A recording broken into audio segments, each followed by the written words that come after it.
సాంఖ్యదశలో మొదటి అధ్యాయము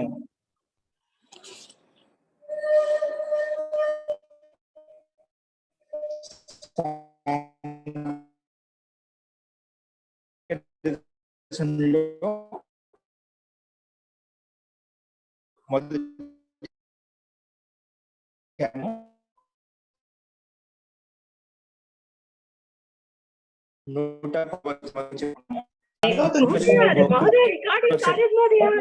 వినపట్టలేదండి.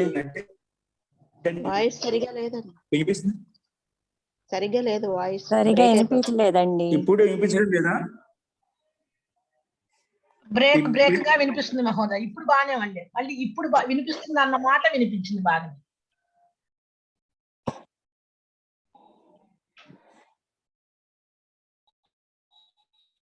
అస్తు ప్రకృత మనసురామ. సాంఖ్యదశ నుంచి 111వ సూత్రము. నిన్న మనం చెప్పిన పాఠంలో జీవాత్మకి కర్తృత్వ శక్తి భోక్తృత్వ శక్తి అనేది ఉంటుంది. జీవాత్మ కర్త కాబట్టి భోక్త కూడా.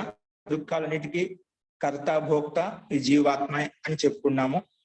కానీ ఈ కర్తృత్వ శక్తి భోక్తృత్వ శక్తి ఎప్పుడు తొలగిపోతుందంటే 107వ సూత్రంలో నా ఉభయం తత్వాఖ్యానే, నా ఉభయం చ తత్వాఖ్యానే. తత్వాఖ్యానం అంటే తత్వ దర్శనం, యథార్థ దర్శనం కలిగినప్పుడు, అంటే వివేక ఖ్యాతి కలిగినప్పుడు, యథార్థ జ్ఞానం కలిగినప్పుడు ఉభయం అంటే ఈ కర్తృత్వ శక్తి భోక్తృత్వ శక్తి అనేది ఆ జీవాత్మకు ఉండదు. ఎప్పుడు తత్వజ్ఞానం కలిగినప్పుడు మోక్షం ప్రాప్తి కలుగుతుంది. కాబట్టి అప్పుడు ఈ జీవాత్మకు సంసారం నుండి భోగాన్ని అనుభవించడానికి భోక్తృత్వ శక్తి ఉండదు, భోక్తృత్వ శక్తి లేక కర్తృత్వ శక్తి ఉండదు. అంటే కర్తృత్వం ఉంటేనే భోక్తృత్వం కూడా ఉంటుంది. ఈ రెండు ఉండవు. నా ఉభయం చ అంటే సుఖ దుఃఖాలంటే ఉండవు. శరీరం ఉన్నంతసేపు సుఖ దుఃఖాలు ఉంటాయి. ఇప్పుడు సుఖ దుఃఖాలు ఆ కర్తృత్వం భోక్తృత్వం లేనప్పుడు సుఖ దుఃఖాలు కూడా ఉండవు. కాబట్టి ఉభయం చ నా ఉభయం చ తత్వాఖ్యాన, తత్వదర్శనం అయినప్పుడు వివేక ఖ్యాతి కలిగినప్పుడు జీవాత్మకు ఈ కర్తృత్వం భోక్తృత్వం ఉండదు. కర్తృత్వము భోక్తృత్వం లేనప్పుడు ఈ ప్రకృతి ఈ బ్రహ్మాండం కూడా ఆ జీవాత్మకు ఉండదు.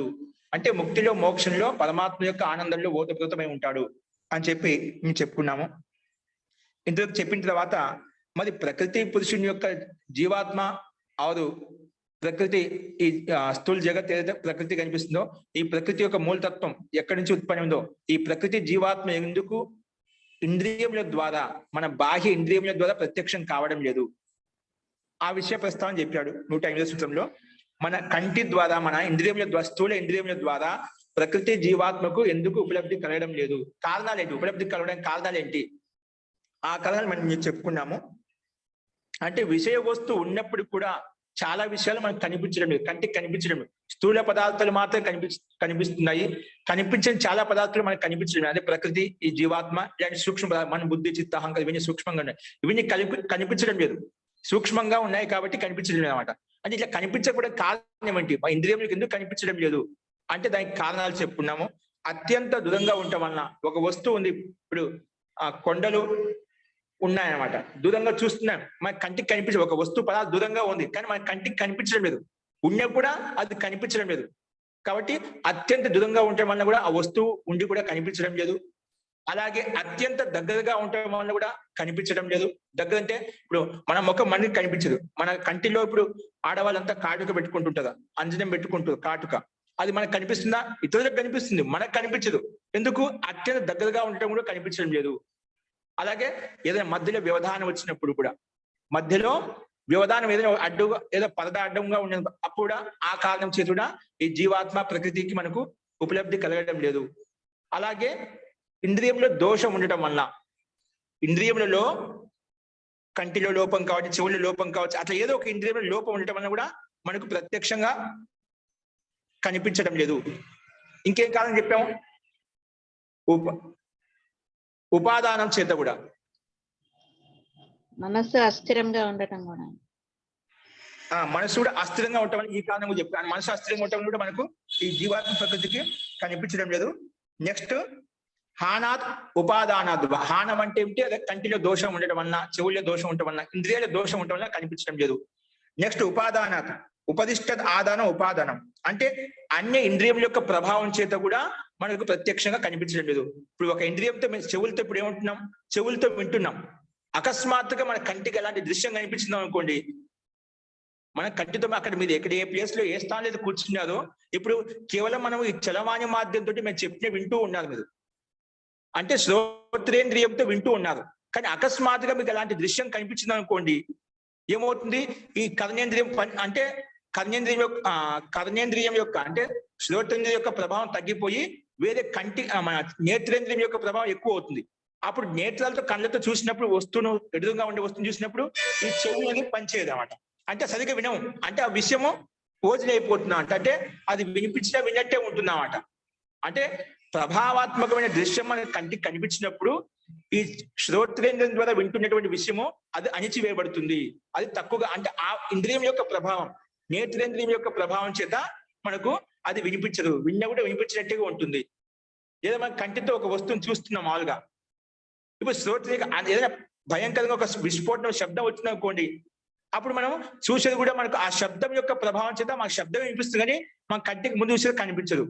అట్లాగా అన్ని ఇంద్రియముల యొక్క ప్రభావం చేత కూడా మనకు ఈ సూక్ష్మ వస్తువులు ప్రకృతి జీవాత్మ కనిపించడం లేదు అని చెప్పి ఈ కారణాలు చెప్పుకున్నాం. ఇట్లా భిన్న భిన్న కారణాల చేత జీవాత్మకు ప్రకృతి మూల సూక్ష్మ జీవాత్మ మనకు ప్రత్యక్షం కావడం లేదు. సరే, కారణాలు చాలా చెప్పాం. ఈ కారణాలు ఏ కారణం చేత ముఖ్యంగా మనకు ఈ జీవాత్మ ప్రకృతి కనిపించడం లేదు అంటే సౌక్ష్మ్యాత్ తదనుపలబ్ధి, సూక్ష్మంగా ఉండటం వలన. ఇవన్నీ కూడా ముఖ్య కారణం ఏంటంటే అత్యంత సూక్ష్మంగా ఉండటం వలన ఈ ప్రకృతి జీవాత్మకు మనకు ప్రత్యక్షం కావడం లేదు అని చెప్పుకున్నామట. ఇలా చెప్పిన తర్వాత సూక్ష్మంగా ఉండటం వల్లనే ఇది కనిపించడం లేదని చెప్పి నువ్వు ఎలా చెప్తున్నావు? దీంట్లో ప్రమాణం ఏంటి? సూక్ష్మంగా ఉన్నాయి కాబట్టి ప్రకృతి జీవాత్మ అత్యంత సూక్ష్మంగా ఉన్నాయి కాబట్టి మనకు కనిపించడం లేదు అంటున్నాను, కథనం చెప్తున్నావు. ఈ కథనంలో ప్రమాణం ఏంటి? అదే ఎందుకు స్వీకరించాలి? మళ్ళీ ప్రశ్న వేసినప్పుడు దానికి సమాధానంగా కార్యదర్శన తదు ఉపలబ్ధి. కార్యదర్శన, ఈ జగత్ కార్య జగత్ అంతా మాకు కనిపిస్తుంది, ప్రత్యక్షం కనిపిస్తుంది. ఏదైనా ఒక వస్తువు ఉంది అంటే ఖచ్చితంగా దానికి కారణం కూడా ఉంటుంది. కానీ ఈ స్థూల జగత్తును చూస్తున్నాం కాబట్టి దానికి కారణం, దీనికంటే ముందు స్థితి కారణం కూడా ఉంటుంది. దాన్ని బట్టి ఈ మనకు సూక్ష్మ భూతమైనటువంటి ప్రకృతి జీవాత్మ కూడా ప్రత్యక్షం అవుతుంది అని చెప్పి దీనికి సమానం చెప్పాడు. కార్యదర్శనాత్ తత్ సిద్ధి. కార్యదర్శనం అయితే జగత్ అయితే కనిపిస్తుందో స్థూలంగా మనకి ఏదైతే కనిపిస్తుందో అంటే దానికి ముందు స్థితి కూడా ఉంటుంది. స్థూల వస్తువు ఉందంటే దానికి సూక్ష్మ స్థితి కూడా ఉంటుంది. అట్లా స్థూల పదార్థ స్థూల జగత్తును చూసి మనకు దానికి కారణానికి ఏ విధంగా అనుమానిస్తామో అలాగే సూక్ష్మ పదార్థమైనటువంటి జీవాత్మ ప్రకృతిని కూడా మనము ప్రత్యక్షం చేసుకోవచ్చు. అది ఆంతరిక ప్రత్యక్షం ద్వారా మనకు యోగులకు సాధకులకు అది ప్రత్యక్షం అవుతుంది అని చెప్పి దీనికి సమానం చెప్పారు. కాబట్టి ఈ రకం కూడా స్థూల జగత్తుని బట్టి దాని సూక్ష్మ జగత్తు కూడా సూక్ష్మ కారణం కూడా ఉంటుందని చెప్పి మనకు స్పష్టం అవుతుంది అని చెప్పి నిన్న ఇంతవరకు మనం చెప్పుకున్నాము. అస్తు, ఇందులో ఏదైనా సందేహం అని చెప్పండి. అందరికి వినిపిస్తుంది కదండి? వినిపిస్తాను మహోదయ, వినిపిస్తుందండి. అర్థమైంది. ఇప్పుడు చూడండి, మళ్ళీ అదే విషయంలో ప్రసంగం చెప్తుందో స్లైడ్ మీద చూసుకోండి. స్లైడ్ కనిపిస్తుందా అండి? కనిపిస్తాను.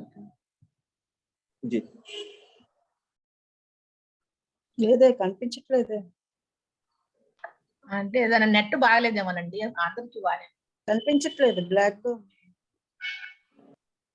కనిపిస్తుంది బాగా మీరు ఒకసారి ఆఫ్ చేయండి. కనిపిస్తుందండి, కనిపిస్తుంది. మీరు ఒకసారి ఆఫ్ ఇప్పుడు చేసి కనిపిస్తుంది చూడండి.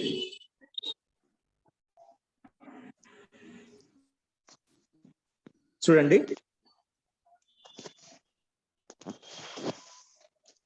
బాబు బాబు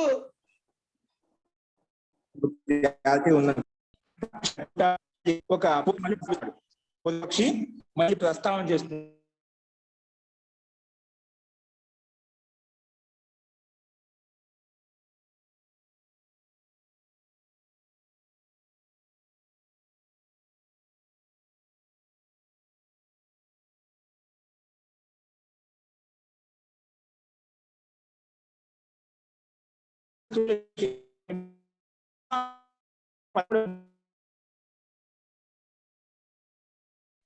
మహోదయ సరిగా వినిపించలేదండి వినిపించలే. సరిగా వినపడట్లేదు మహోదయ.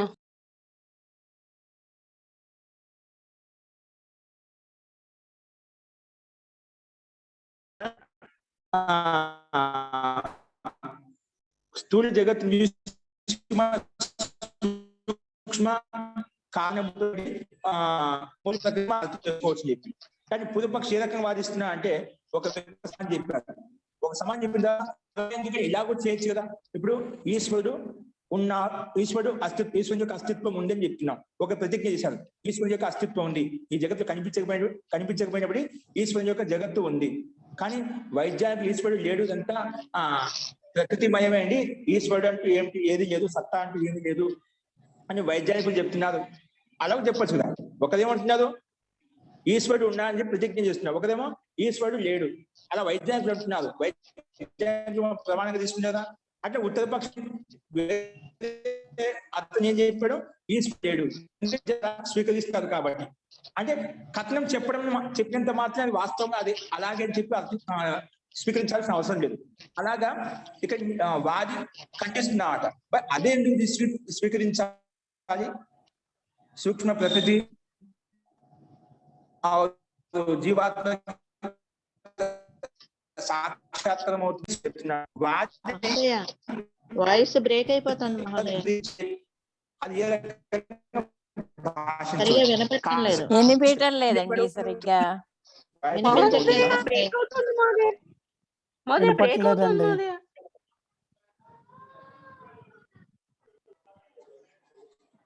స్థానం మారుస్తానండి. అంటే రోజు కూర్చున్న ప్లేస్ లో చెప్తూ ఉన్నాను, ఒక్కోసారి నెట్వర్క్ ప్రాబ్లం వస్తుంటుంది. మంచిగా వినిపిస్తుందండి, ఇది మాట మంచిగా.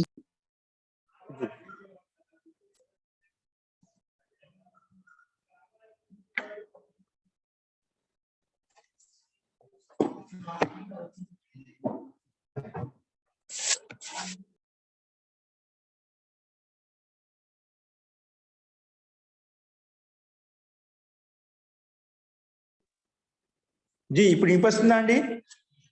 వినిపిస్తుందండి. సో వాది ఏ రకంగా ప్రస్తావిస్తున్న 111వ సూత్రం చూడండి. వాది విప్రతిపత్తే తద్ అసిద్ధి ఇది చేత్ అని పూర్వపక్షి ప్రశ్నిస్తున్నాడు. ఏంటంటే కార్యదర్శనాది ఇది ఉచ్యతే. సిద్ధాంతం చెప్పాడు పై సూత్రంలో కార్యదర్శనాది, ఈ స్థూల కార్య జగత్తు కనిపిస్తుంది కదా అని చెప్పాడు అన్నమాట. కార్యదర్శనాది చేత్ కథం హి కార్యదర్శనాత్ సూక్ష్మస్య కారణస్య అనుమానం క్రియతే. బై స్థూల కార్య జగత్తు ఉంది, దీన్ని బట్టి దీనికి సూక్ష్మభూతమైనటువంటి కారణం కూడా ఉంటుంది అని చెప్పి ఎందుకు అనుమానిస్తున్నాం? చూడు పూర్వపక్ష ఏ రకంగా ప్రస్తావిస్తున్నాడు. ఆ సిద్ధాంతం చెప్పిన ఈ స్థూల జగత్తు ఉందంటే సూక్ష్మ కారణం కూడా ఉంటుందని చెప్పాడు. దీన్ని బట్టి మనం స్థూల జగత్తును బట్టి సూక్ష్మ కారణం ఏదో ఒకటి ఉంటుంది, చెట్టును బట్టి విత్తనం ఉంటుంది చెప్పి ఈ విధంగా అనుమానిస్తామో, అలాగే స్థూల కార్య జగత్తు బ్రహ్మాండం చూసి దానికి కారణం మూల ప్రకృతి ఉంటుందని చెప్పి అక్కడ దానికి సమాధానం చెప్పాడు. కానీ పూర్వపక్షం అంటున్నాడు, నువ్వు స్థూల జగత్తును చూసి సూక్ష్మ కారణానికి ఎందుకు సూక్ష్మ ప్రకృతి ఉంటుందని ఎందుకు అనుమానిస్తున్నావు? అలా కూడా వేరే విధంగా అనుమానించవచ్చుదా? ఏ రకంగా అంటే చూడండి, ఇక్కడ సూక్ష్మస్య కారణస్య అనుమానం క్రియతే, సూక్ష్మభూతమైన కారణానికి అనుమానిస్తున్నావు. కథం నా శూన్యస్య అనుమాన క్రియత. ఇప్పుడు సూక్ష్మభూతమైన కారణం ఉంది, ప్రకృతి ఉన్నాయి, ఎందుకు అనుమానించండి? శూన్యం అని చెప్పి శూన్యం కూడా ఉంటుంది, అంటే ఏమి లేదు, శూన్యంగా ఉంది, అలా కూడా అనుమానించవచ్చు కదా. నువ్వు స్థూల జగత్తును చూసి ఎందుకంటే స్థూల జగత్ ఏదో ఉంటే నష్టం అయిపోయిన తర్వాత శూన్యం అయిపోతుంది, ఏం ఉండదు అక్కడ. అట్లా శూన్యం కూడా ఉంటుందా? అలా చెప్పొచ్చు కదా. మరి శూన్యం అదంతా నష్టమైన తర్వాత అది మూల ప్రకృతి రూపంలో ఉంటుంది, బీజ రూపంలో ఉంటుంది, అలా ఎందుకు స్వీకరించాలి? ఒక వస్తువు ఉంది, కుండ ఉంది, కుండ పడిపోయి నష్టం అయిపోతుంది, శూన్యం, అక్కడ ఏం లేదు, ఆ శూన్యం కూడా స్వీకరించవచ్చు కదా. అక్కడ మూల ప్రకృతి ఉంటే ఎందుకు చెప్తున్నావు అక్కడ? అలా ఎందుకు అనుమానించడం లేదు అని చెప్పి పూర్వపక్షి ప్రస్తావించాడు. ఇప్పుడు ఎవరైనా అంతే కదా, అక్కడ ఏం లేదు. ఇప్పుడు ఒక స్థూల వస్తువు ఉంది, దాన్ని నష్టం చేసుకున్నప్పుడు లాస్ట్ లో ఏం మిగలదు, శూన్యంగా ఉంటుంది అని పూర్వపక్షి వాదిస్తున్నాడు. ఏంటి, అది నష్టమైపోయిన తర్వాత కూడా అది మూల రూపంలో ఉంటుంది, మూల ప్రకృతి రూపంలో ఉంటుంది సిద్ధాంతం చెప్పాడు. అలా ఎందుకు అనుమానిస్తే ఇలా కూడా అనుమానించవచ్చు కదా. ఇప్పుడు చెప్పారా ఈశ్వరుడు ఉన్నాడు, ఈశ్వరుడు లేడండి మనకు కనిపించడు కాబట్టి, అది రెండో పక్షి ఆయన కూడా కథనం చేశామన్నమాట. అలా కూడా అనుమానించవచ్చుదా? ఉన్నాడని చెప్పి నువ్వు చూపించలేకపోతున్నావు, ఉన్నా అంటున్నావు, అది మేము వ్యక్తపరిచిన సూక్ష్మంగా ఉన్నా అంటున్నావు. నేను లేడని చెప్పి నేను అంటున్నాను, లేడని చెప్పి నేను అంటున్నాను. అలాగే కులపక్షి ఇక్కడ మూల ప్రకృతి నష్టమైన మూల ప్రకృతి ఉంటుందని చెప్పి స్థూల జగత్తును చూసి సూక్ష్మ భూతమైన ప్రకృతి ఉంటుందని చెప్పి నువ్వు అనుమానిస్తున్నావు కదా, అలా ఎందుకు అనుమానించాలి? ఇదంతా శూన్యము. ఈ స్థూల జగత్తు అంతా నష్టమైపోయిన తర్వాత నష్టమైన తర్వాత శూన్యంగా ఉంటుంది, అక్కడ ఏమి ఉండదు. అలా కూడా స్వీకరించవచ్చు కదా, ఎందుకు స్వీకరించడం లేదు అని చెప్పి చెప్తున్నామట. చూడండి, కార్యదర్శనాత్ సూక్ష్మస్య కార్యస్య అనుమానం క్రియతే. అనుమానం చేస్తున్నావు. కథం ఎందుకు? శూన్యస్య అనుమాన క్రియత, ఎందుకు శూన్యంగా అని స్వీకరించవచ్చు కదా, ఎందుకు అలా అనుమానించడం లేదు? ఎందుకంటే ముందుకు చెప్పుకున్నాం, శూన్యం తత్వం. శూన్యం ఒక తత్వం అయినది. శూన్యం తత్వస్వరూపం అన్నమాట. శూన్యం తత్వం ఎందుకంటే వస్తు ధర్మత్వాద్ వినాశస్య, వస్తు ధర్మత్వాద్ వినాశస్య. ఒక వస్తువు ఉందంటే అది నష్టం అవుతుంది. ఒక కుండ ఉంటే కుండ కొంతకాలం నష్టం అయిపోతుంది, ఎందుకంటే దాని యొక్క ధర్మం అది. అలాగే స్థూల జగత్తు ఉంటుందే, స్థూల జగత్తు ఉందంటే నష్టం అయిపోతుంది.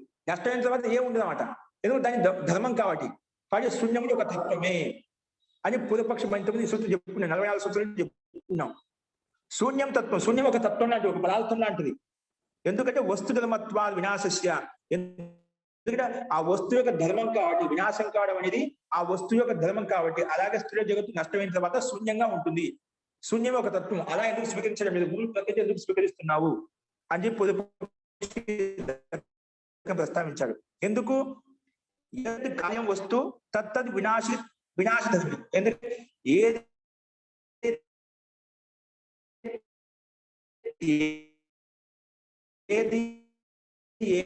ఏదైతే కార్యవస్తు ఉత్పన్నమవుతాయో అవి నష్టమైపోతాయి. కాబట్టి నష్టమైపోతే శూన్యం, అక్కడ ఏం లేదు, శూన్యంగా అనుమానించవచ్చు. ఎందుకు అనుమానించలేదు? అంతా శూన్యం అని చెప్పి పొదపైకి ప్రస్తావిస్తున్నాడు. యద్యద్ కార్యవస్తు తత్త వినాశధర్మి, అది వినాశం అవుతుంది, నష్టం అవుతుంది. అతః అందువలనే కార్యదర్శనాత్ కారణం శూన్యమితి. నువ్వు కార్యదర్శనం, ఈ స్థూల జగత్తును బట్టి మూల కారణం ప్రకృతి ఉందంటున్నావు కదా, అలా కాదు, ఇది శూన్యం అని చెప్పు. మూల ప్రకృతి ఉందని చెప్పొద్దు. ఏం చెప్పాలి? కార్యదర్శన, ఈ కార్య జగత్తును చూసి ఈ కార్య జగత్తు నష్టమైపోయిన తర్వాత శూన్యంగా ఉంటుంది. శూన్యం ఒక తత్వం, అలా చెప్పును. కార్యదర్శనాత్ కారణం శూన్యమితి. వాది విప్రతిపత్తి అని, వాది విప్రతిపత్తి అంటే వ్యతిరేకంగా ఆలోచిస్తున్నామట. సిద్ధాంతి కార్య జగత్తును బట్టి స్థూల జగత్తును బట్టి సూక్ష్మ కారణం ఉంటుంది, కానీ వాది ప్రతివాది ఉంటాం. వాది విప్రతిపత్తి, విప్రతిపత్తి వ్యతిరేకంగా, విప్రతిపత్తి అంటే వ్యతిరేకంగా విపరీతంగా ఆలోచిస్తున్నాడు. వాది విప్రతిపత్తి ఏంటి? శూన్యమితి, శూన్యంగా అనుమానిస్తున్నాడు. సూక్ష్మంగా ఎందుకు తీసుకోవాలి? శూన్యంగా తీసుకోవచ్చుదా. తస్మాత్ తత్ అసిద్ధి. అందుకే అసిద్ధి అంటే తయోహు ప్రకృతి పురుషుడు అసిద్ధి ఇది చేత్. కాబట్టి ఈ ప్రకృతి పురుషుడికి జీవాత్మకు అది ప్రకృతికి అసిద్ధి కలుగుతుంది. ఎందుకంటే శూన్యం, ఒక స్థూల జగత్తును బట్టి నువ్వు సూక్ష్మ కారణం అనుమానిస్తావు కదా, అది అనుమానం కాదు, సూక్ష్మభూతమైనటువంటి కారణం కాదు. అక్కడంతా శూన్యం ఉంది, శూన్యమే అంతా, ఏమీ లేదు. కాబట్టి అలా పూర్వపక్షి ఒకవేళ అంటే అత్ర ఉచ్యతే ఇది చేత్. అలా ఒకవేళ పూర్వ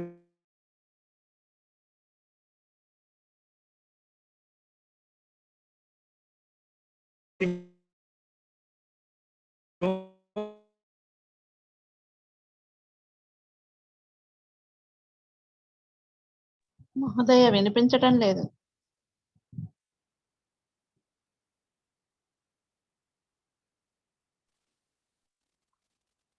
వినిపించట్లేదు.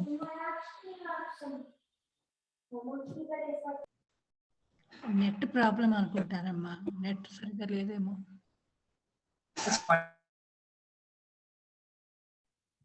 వినిపించటం లేదు మహోదయ.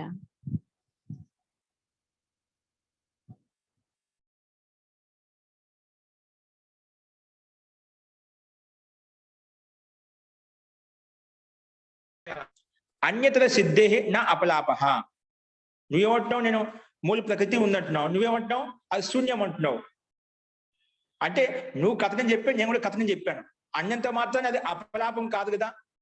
ఇప్పుడు ఎలాగంటే తథా ఒక దృష్టితో నువ్వు ఆలోచించావు, ఇంకొక దృష్టితో ఇంకొక రకం చెప్పావన్నమాట. కాబట్టి నా అపలాప, దీంట్లో నువ్వు చెప్పిన కథనం యథార్థం అవుతుందని కాదు. అదేంటో చూడండి భాష్యంలో. తథాపి ఏకతర దృష్ట్యా, ఒక దృష్టికోణంతో నువ్వు ఆలోచించావు. అన్యతర సిద్ధే నా అపలాప, అన్యతర సిద్ధే, అది వేరే దృష్టికోణంలో ఇంకో రకం చెప్తున్నావు అంట. కాబట్టి దాంట్లో అపలాపం చేయాల్సిన అవసరం లేదు. ఏ రకంగా చూడండి. తథాపి ఏకత్ర దృష్ట్యా కార్యస్య వస్తునః వినాశ దృష్ట్యా అంటే శూన్యత్వ సాధనే. ఇప్పుడు కార్యవస్తు ఏదైతే ఉందో మనకు వినాశ దృష్ట్యా, ఎందుకంటే కార్యవస్తు ఏదైతే ఉందో నష్టమైపోతుందన్నమాట. ఆ వినాశ దృష్టికోణంలో శూన్యత్వ సాధనే, అంటే ఆ వస్తువు నష్టమవుతుంది కాబట్టి శూన్యమవుతుందని దాన్ని సాధించడం కోసము కార్యస్య వస్తునః సూక్ష్మీభూత కారణ సిద్ధి భవతి ఇది నా అపలాపః. కార్యస్య వస్తునః, కార్యవస్తు ఏదైతే ఉందో అంటే మనకు స్థూల వస్తువులు ఏవైతే ఉన్నాయో, ఉత్పన్నమైనటువంటి పదార్థాలు ఏవైతే ఉన్నాయో, కార్యస్య వస్తునః సూక్ష్మీభూత కారణ సిద్ధి భవతి ఇది నా అపలాపః. అది సూక్ష్మభూతమైనటువంటి కారణము లేదు అని చెప్పడం నా దాన్ని అపలాపం చేయలేము, దాన్ని ఖండించలేము అనమాట. ఎందుకు? యథాహి కార్యస్య వస్తునః వినాశో ధర్మ. ఎందుకంటే కార్యవస్తు యొక్క ధర్మం ఏంటి? వినాశో ధర్మ, వినష్టమవుతుంది. అస్తి ఇది ఏకత్ర దృష్టి. ఇప్పుడు ఏ వస్తువు అయితే ఉంటుందో అది నష్టమవుతుంది అనేది ఒక దృష్టి, అది చెప్పాడు. యథాహి ఎందుకంటే ఎలాగంటే కార్యవస్తు ఏదైతే ఉందో వినాశో ధర్మ, దాని యొక్క ధర్మం ఏంటి? వినాశం. వినాశ ధర్మ అస్తి ఇది ఏకత్ర దృష్టి, అది ఒక దృష్టికోణం. నువ్వు ఒక దృష్టికోణంతో ఆలోచించావు. తథా అలాగే కార్యస్థ వస్తునః సూక్ష్మీభావ ప్రాప్తిరపి ధర్మ అన్యత్ర దృష్టి. నువ్వేమంటావు? శూన్యం అంటున్నావు నీ దృష్టికోణంలో, నేనేమంటున్నా దాని మూల ప్రకృతి అంటున్నాను. రెండో దృష్టికోణం, ఇదంతా కార్యవస్తు ఏదైతే పదార్థం ఉందో అది నష్టమైనప్పుడు అది మూల ప్రకృతిలో ఉంటుంది, అది మూల కణం.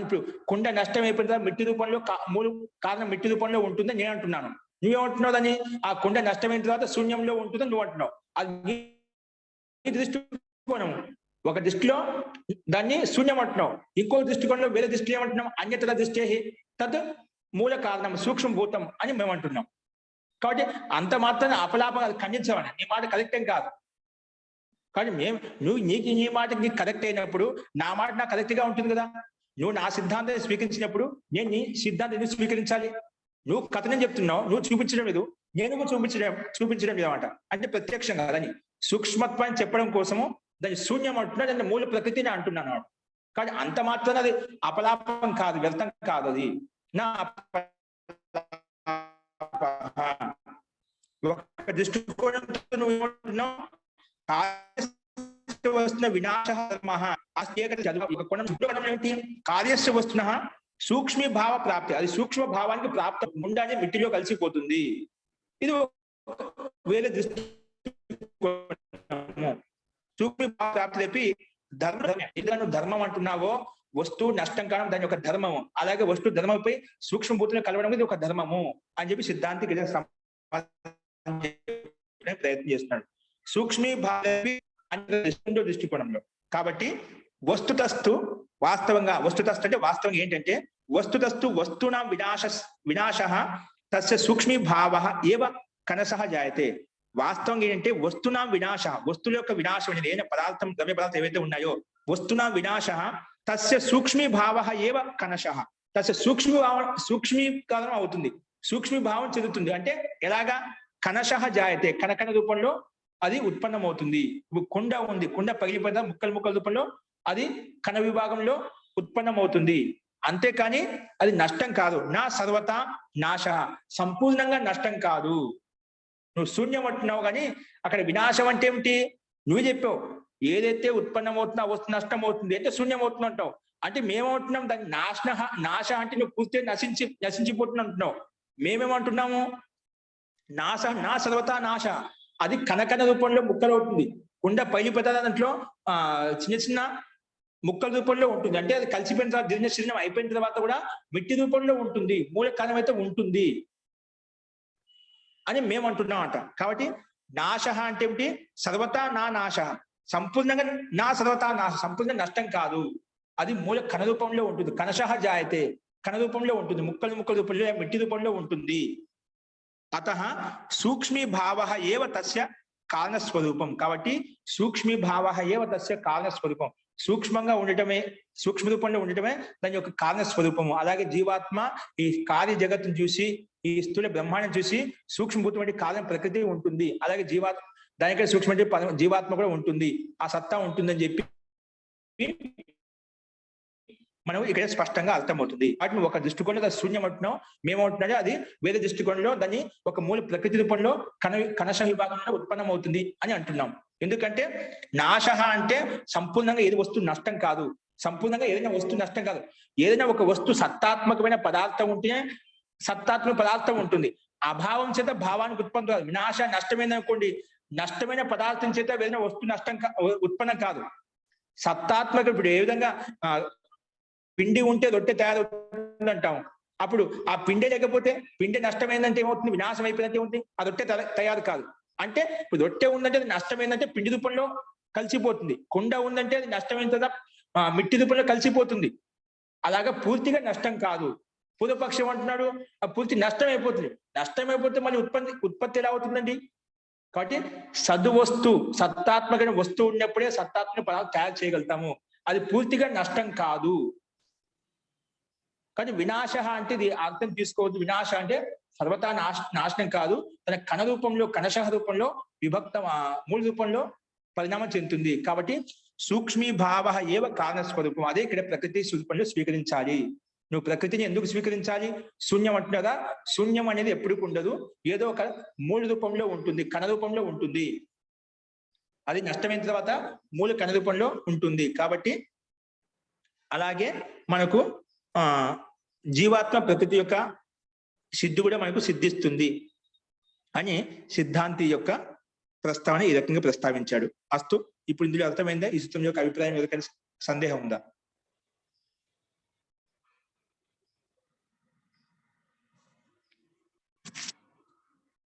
జీ అర్థమైందండి. సిద్ధాంతి అర్థమైంది మహోదయ, అర్థమైంది. శూన్యం అంటున్నాడు, ఏ శూన్యం కాదండి, దాన్ని మేము శూన్యం దాన్ని ఒక మూల సూక్ష్మ రూపంలో ఉంటుంది అని మేము చెప్పాం. ఇప్పుడు అపదంశ దాని పుష్టి కోసం ఇంకో సత్య సిద్ధాంతి చెప్తున్నాడు. నువ్వు అలా స్వీకరించకపోయినా అనుకోండి, అది శూన్యం అంటున్నావు, శూన్యం కాకుండా సూక్ష్మ రూపంలో ఉంటుందని స్థూల జగత్తుని బట్టి సూక్ష్మ కారణభూతమైనటువంటి ప్రకృతి ఉంటుంది. నువ్వు స్వీకరించకపోతే ఏమవుతుంది, ఇంకొక దోషం వస్తుంది. అపదంశ త్రివిధ విరోధాపత్తేశ్చ, త్రివిధ విరోధాపత్తేశ్చ, 3 రకాల ఆపత్తి వస్తుంది. ఏంటంట? త్రివిధ విరోధం, 3 రకాల పదార్థాలకు ఆపత్తి కలుగుతుంది, అంటే దోషయుక్తం కలుగుతుంది. త్రివిధ విరోధాపత్తేశ్చ, ఏంటి ఆ విరోధము చూడండి. అతచ వాదిపక్షే, అంటే పూర్వపక్షి, వాది అంటే వాదిస్తున్నాడు కదా పూర్వపక్షి. అతచ వాదిపక్షే త్రివిధ విరోధో అపి ఆపద్యతే, త్రివిధ 3 తత్వాలకు విరోధం కూడా కలుగుతున్నమాట. 3 తత్వాలకు విరోధ ప్రసంగం కూడా వస్తుంది. త్రివిధ విరోధో అపి ఆపద్యతే, 3 రకాల తత్వాలు కూడా ఆపత్తి అనేది సంభవిస్తుంది. ఏంటది?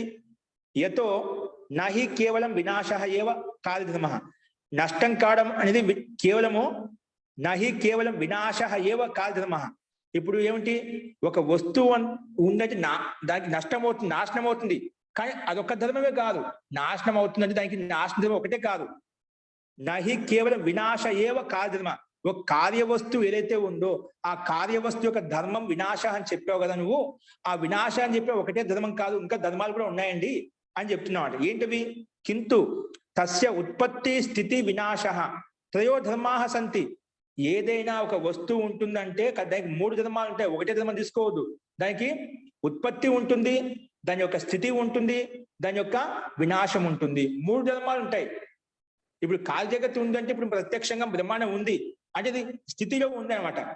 అంతకన్నా ముందు ఈ కార్య జగత్తు ఉత్పన్నమైంది, తర్వాత ఏమవుతుంది, ప్రళయం అవుతుంది. అట్లా 3 ధర్మాలు ఉంటాయి. కార్య వస్తువు ఏదైతే ఉందో 3 ధర్మాలు ఉంటాయి. ఇప్పుడు కుండ లేదు, మనకి మిట్టి రూపంలో ఉంది, అది ఉత్పన్నం చేసుకున్నాం.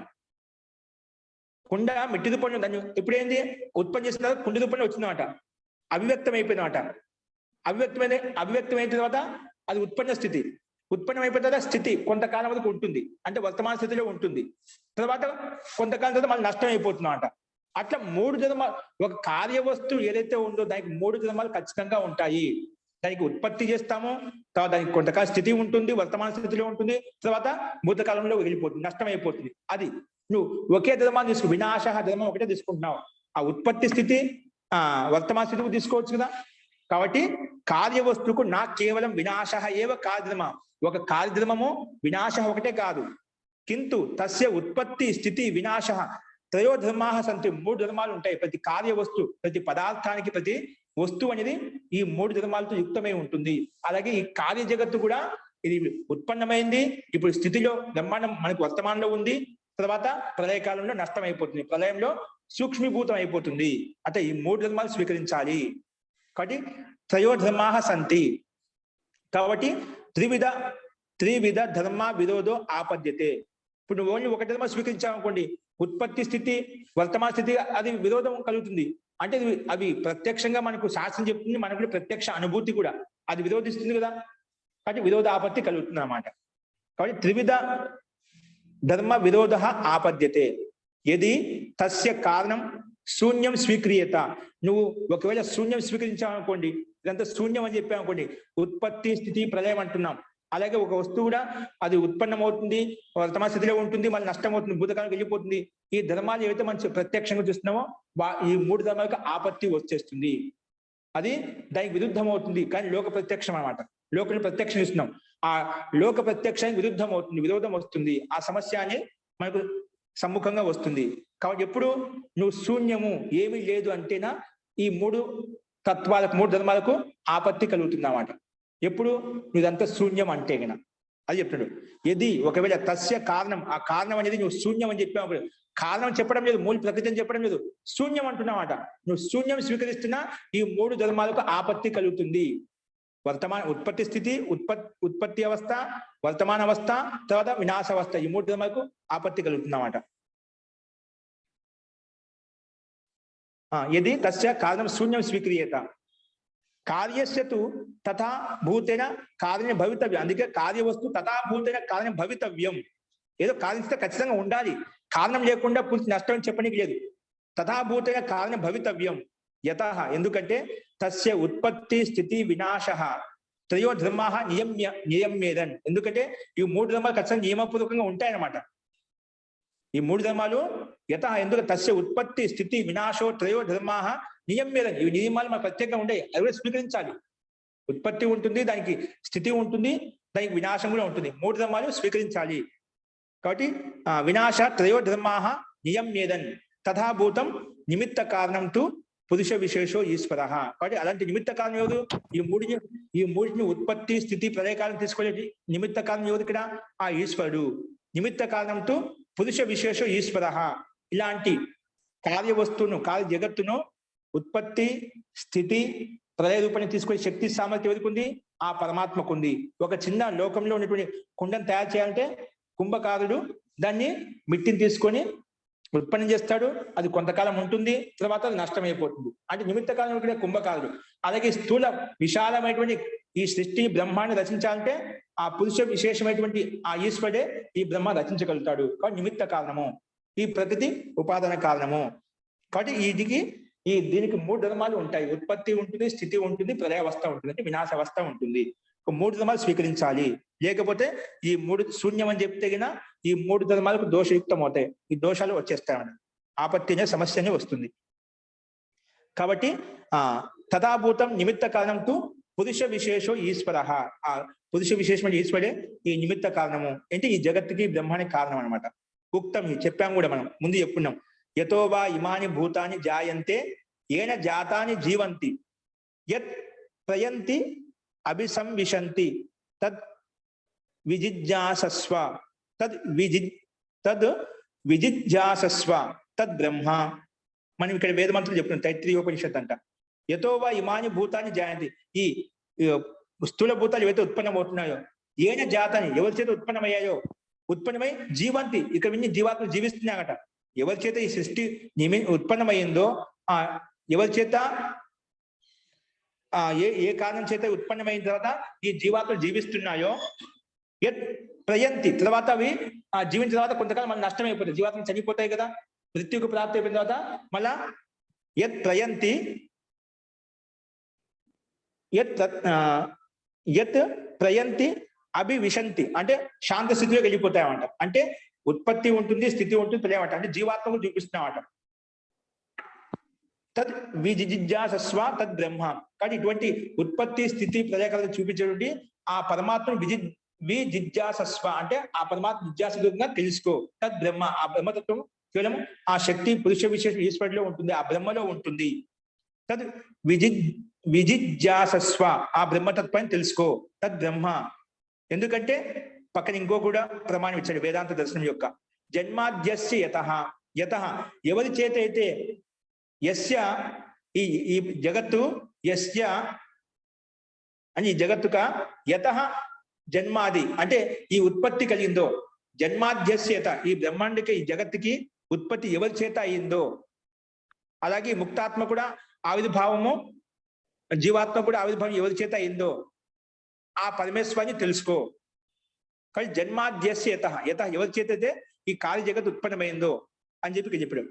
అతచ కార్యే సత్వ రజస్తమాంసి త్రయో ధర్మాః అభితిష్టంతే, త్రయో ధర్మాః అత్ర తిష్టంతే. కాబట్టి కార్య జగత్తులో ఈ కార్యవస్తులో సత్వగుణము, రజోగుణము, తమాంసి త్రయో ధర్మాః ఈ మూడు ధర్మాలు ఎల్లప్పుడూ ఉంటాయి. ఉత్పత్తి, ప్రళయ, స్థితి ఈ మూడు ధర్మాలు ఎప్పుడు కూడా ఉంటాయి అన్నమాట. అంటే ఉత్పత్తి, సృష్టి, వినాశము. స్థితి మనం చెప్తాదా, ఉత్పత్తి, స్థితి, వినాశం అని చెప్పి. అలాగా కార్య అంటే కార్యవస్తులో సత్వ రజస్తమాంసి త్రయో ధర్మాః అత్ర తిష్టంతే. తదా తస్య తథాభూతేన ఉపాదాన కారణేన భావ్యం. కాబట్టి ఆ వస్తువు ఆ రకమైన స్థితిలో ఉపాదాన కారణ స్థితిలో ఖచ్చితంగా అలాగే ఉంటుంది, అలాగా ఉండాలి కూడా. తదా తస్య తథాభూతేన ఉపాదాన కారణేన భావ్యం యస్మిన్ సత్వ రజస్తమాంసి త్రయో ధర్మాః విద్యేదన్. అలాంటి ఉపాదాన కారణమైనటువంటి స్థితి ఖచ్చితంగా ఉండాలి. ఏ దాంట్లో అయితే ఈ మూడు గుణాలు ఎక్కడైతే విద్యమానంగా ఉంటాయో, అంటే సత్వగుణం, రజోగుణం, తమోగుణం యొక్క ధర్మాలు ఎక్కడైతే మూడు విద్యమానంగా ఉంటాయో అని చెప్పి ఇక్కడ మనకు వేద ప్రమాణాల గురించి చూపించారన్నమాట. వేదాంతంలో ఉన్నటువంటి ప్రమాణం కూడా మనకు ఇక్కడ స్పష్టంగా అర్థమవుతుంది. అది ఎవరి చేత నిమిత్తకాలంగా ఆ పరమేశ్వరుడు సాధ్యమవుతుంది. కాబట్టి తథాభూతం చే నెక్స్ట్ ఏం చెప్పారంటే తథాభూతం చే కారణం ఉపాదానం ప్రకృతి.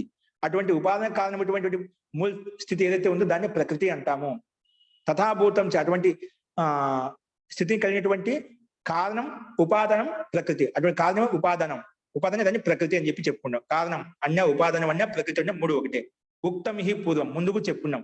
సత్వ రజస్ తమసాం సామ్యవస్థ ప్రకృతి ప్రారంభంలో చెప్పుకున్నాం. సత్వగుణము, రజోగుణము, తమోగుణంతో యుక్తమైనటువంటి స్థితి ఏదైతే ఉందో దాన్ని ప్రకృతి ఉంటాం. సామ్యవస్థ ఏదైతే ఉందో, సత్వగుణము, రజోగుణం, తమోగుణంతో యుక్తమైనటువంటి స్థితి ఏదైతే ఉందో, సామ్యవస్థ సమానవస్థ ఏదైతే ఉందో దాన్ని ప్రకృతి అని చెప్పి మనం 61వ సూత్రం చెప్పుకున్నామట.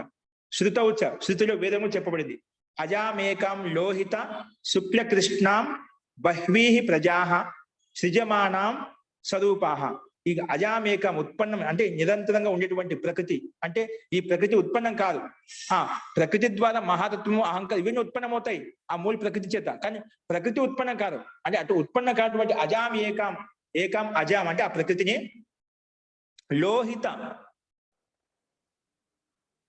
లోహిత శుక్ల కృష్ణం అంటే లోహి అంటే సత్వగుణం, రజోగుణం, తమోగుణాన్ని లోహిత, శుక్ల, కృష్ణ అని చెప్పి ఇక్కడ ఈ రకంగా సంకేతించాడు. లోహిత శుక్ల కృష్ణం బహ్వీ ప్రజా, ఈ ప్రకృతి చేత బహ్వీ ప్రజ అంటే మహాతత్వము, అహంకారము, పంచభూతాలు, తన్మాత్రలు ఇవన్నీ ఉత్పన్నమై వాటిని బహ్వీ ప్రజా రూపాలు చెప్తున్నాడు. బహ్వీ ప్రజా సృజమానానం స్వరూపాః. మూల జడ ప్రకృతి చేత ఆ జడయుక్తంతో పదార్థాలు బహ్వీ ప్రజా అంటే పంచభూతాలు, అహంకారము, మహాతత్వము, పంచభూతాలు ఇవన్నీ కూడా ఉత్పన్నమై సమాన రూపమైన స్వరూపా అంటే సమాన ధర్మంతో యుక్తమైనటువంటి, సమాన జడ ధర్మంతో యుక్తమైనటువంటి పదార్థాలను కూడా ఉత్పన్నమయ్యాయి. కాబట్టి ప్రకృతి తరిహి సత్వరజస్తమోమయి శూన్యం తు సర్వధర్మ శూన్యం. ప్రకృతి తరిహి సత్వరజస్తమోమయి. కాబట్టి ప్రకృతి అనేది సత్వగుణము, రజోగుణం, తమోమయంతో యుక్తమైంది. కాబట్టి శూన్యంతో సర్వధర్మ శూన్యం. తస్మాదపి విరోధో ఆపద్యతే. శూన్యంతో సర్వధర్మ శూన్యం అంటే అన్ని ధర్మాలు శూన్యం అవుతాయి. కాబట్టి తస్మాదపి విరోధో ఆపద్యతే. కాబట్టి నువ్వు శూన్యమని పరిగణించావనుకోండి, కానీ సర్వధర్మ శూన్యం మొత్తం శూన్యం అయిపోతాయి. ఇదంతా జగత్తులో కాల జగత్తా శూన్యం అయిపోతుంది. అసలు ఏముండదు అన్నమాట. సర్వధర్మ శూన్యం. తస్మాత్ అపి విరోధ ఆపదితే. అందుకే మొత్తం శూన్యంగా భావించాలంటే మొత్తం శూన్యత్వం వస్తుంది, అక్కడ ఏం ఉండదు, అక్కడ మొత్తం అన్ని ధర్మాలు శూన్యం అయిపోతాయి. కాబట్టి ఆ విరోధ ఆపద్ది, విరోధం సంభవిస్తుంది. కాబట్టి తస్మాత్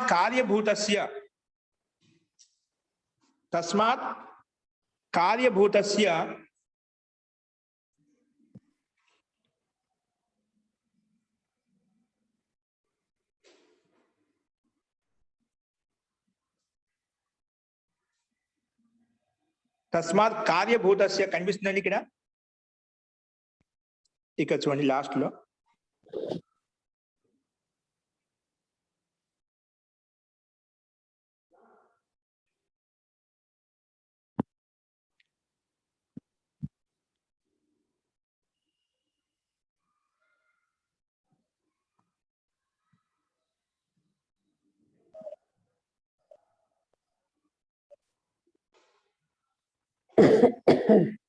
అనిపిస్తుంది తస్మాత్ కార్యభూతస్య జగతః సత్తాత్మకేన కార్యేణ భవితవ్యం నా శూన్యత్వేన సద్భూతేన.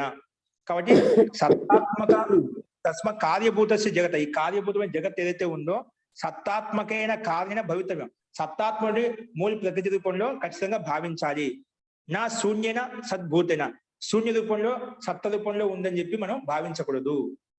కాబట్టి మనకు అజాం లోహిత శుక్ల కృష్ణ బహ్వీ ప్రజా సృజమానాం స్వరూపాహ అంటే ప్రకృతి మనకు దీని ద్వారా ప్రత్యక్షంగా ఈ సత్వగుణము, రజోగుణం, తమోగుణం చేత బహ్వీ ప్రజా అంటే జడ ప్రకృతి చేత అహంకారము, తన్మాత్రలు, పంచభూతాలు, ఇవన్నీ పంచేంద్రియాలు, ఈ మనసు మొత్తం మనకు సమాన ధర్మంతో యుక్తమైనటువంటి పదార్థాలు ఉత్పన్నమయ్యాయి. కాబట్టి ఇదంతా ప్రకృతి ద్వారా ఇవన్నీ ఉత్పన్నమయ్యాయి.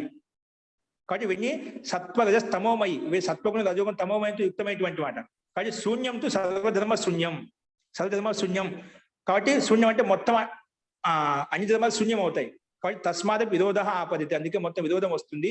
ఈ ఎందుకంటే ప్రతి వస్తువుకు 3 ధర్మాలు ఉంటాయి, 3 ధర్మాలు స్వీకరించకపోకుండా శూన్యత్వం అంటేనా ఆపత్తి సంభవిస్తున్నమాట. కాబట్టి తస్మాత్ కార్యభూతస్య జగత, కార్యభూతమైన జగత్తుకి సత్తాత్మకైన కారణ, సత్తాత్మక కారణభూతంలో అంటే ప్రగతి రూపంలో భవితవ్యం ఖచ్చితంగా ఉండాలి. నా శూన్యన సద్భూతిన, శూన్య రూపం సత్తాకారంలో అది సంభవం కాదు. అప్పుడు అటువంటి ఏ కార్య వస్తువు మనకు కనిపించదు. శూన్యం అంటే ఏది కూడా ఉండదు అనమాట. శూన్యతత్వంతో ఉత్పన్నమైతే శూన్యంగానే ఉంటుంది, కానీ సత్తాత్మకంగా ఉండదు అన్నమాట. కానీ నా శూన్యన సద్భూతేన అని చెప్పి ఇక్కడ చెప్పబడిందండి. అస్తు.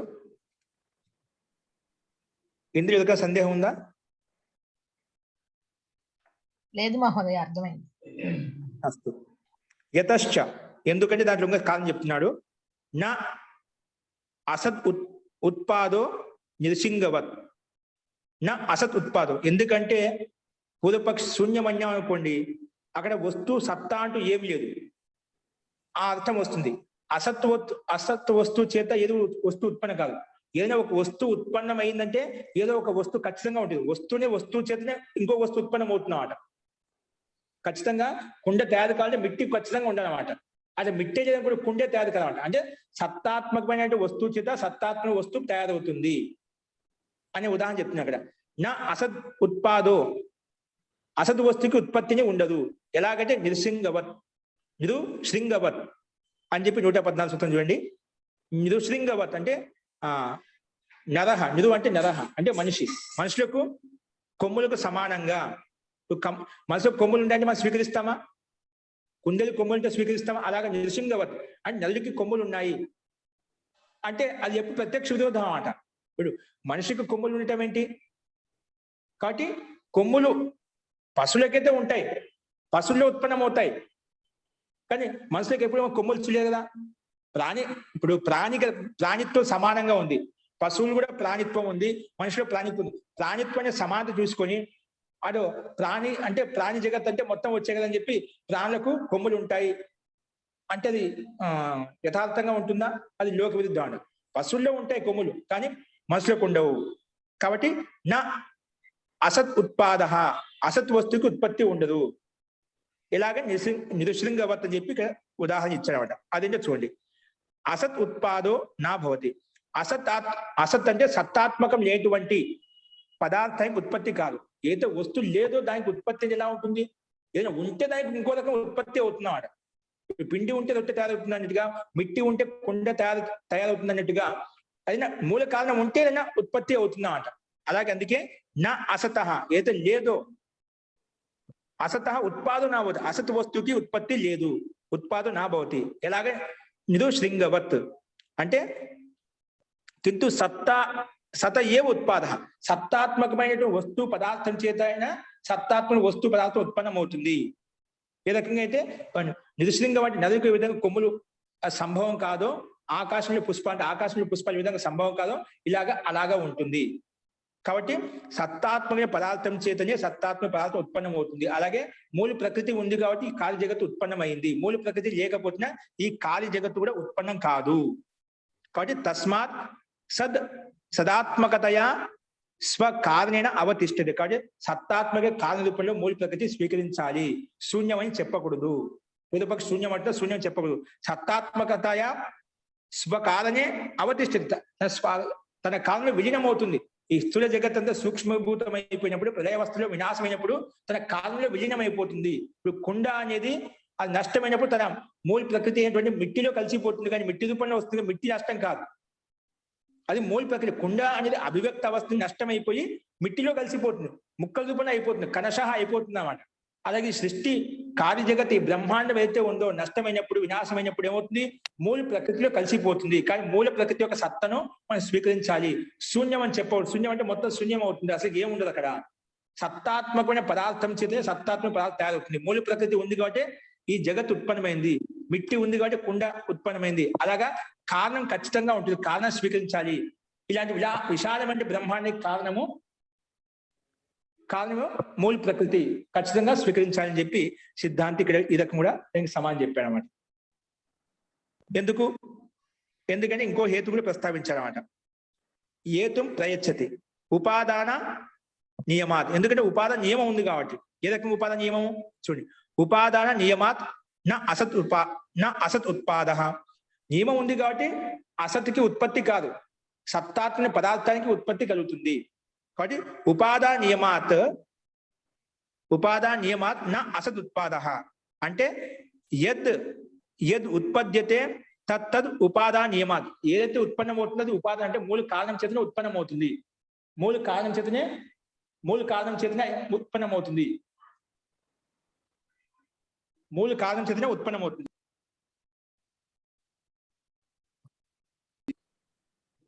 యద్ ఉత్పద్యతే తత్తద్ ఉపాదాన నియమాత్. ఉపాదాన నియమం చేతనే అది ఉత్పన్నం అవుతుంది అన్నమాట. కాబట్టి యథాభూతం యస్య ఉత్పద్యమానస్య ఉపాదానం తథాభూతం తద్ ఉత్పద్యతే. కాబట్టి ఏది ఏ వస్తువు చేత ఉత్పన్నం అవుతుందో అది ఆ వస్తువు చేతనే ఉత్పన్నం అవుతుంది.